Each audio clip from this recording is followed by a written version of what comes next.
ಈಗ 500 ಕೋಟಿ ರೂಪಾಯಿ ಚಿಕ್ಕಬಳ್ಳಾಪುರ ಜಿಲ್ಲೆಗೆ 200 ಕೋಟಿ ಎಕ್ಸ್ಟ್ರಾ ಬರೀ ಮಾನ್ಯ ಸುಧಾಕರ್ ಅವರ ಕ್ಷೇತ್ರಕ್ಕೆ ಸುಮಾರು 300 ಕೋಟಿ ಕೆಲಸ ಸ್ಟಾರ್ಟ್ ಮಾಡ್ತಾ ಇದ್ದೀವಿ. ಇದೆಲ್ಲ ಸುಧಾಕರ್ ಅವ್ರ ಮನೆಯಿಂದ ತಂದುಕೊಟ್ಟಿದ್ರಾ? ಯಾರು MP ಅವರು? ಎಲ್ಲಿಂದ ಬಂದು ದುಡ್ಡು? ಮಾನ್ಯ ಲೋಕಸಭಾ ಸದಸ್ಯರಾದ ಸುಧಾಕರ್ ಅವ್ರಿಗೆ ಡಾಕ್ಟರ್ ಸುಧಾಕರ್ MP ಅವರು, ನಮ್ಮ ಸುಧಾಕರ್ ಅಲ್ಲ, ಅವ್ರು ಕೇಳಲಿಕ್ಕೆ ಬಯಸ್ತೇನೆ. ಅವ್ರ ಮನೆಯಿಂದ ತಂದುಕೊಟ್ಟಿಲ್ಲ ದುಡ್ಡು.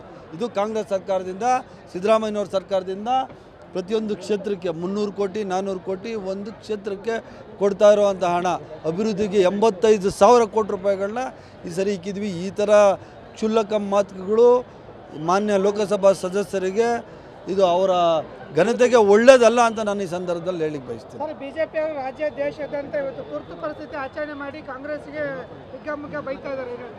ತುರ್ತು ಪರಿಸ್ಥಿತಿ ಜಾರಿಗೊಳಿಸಿದ್ದನ್ನ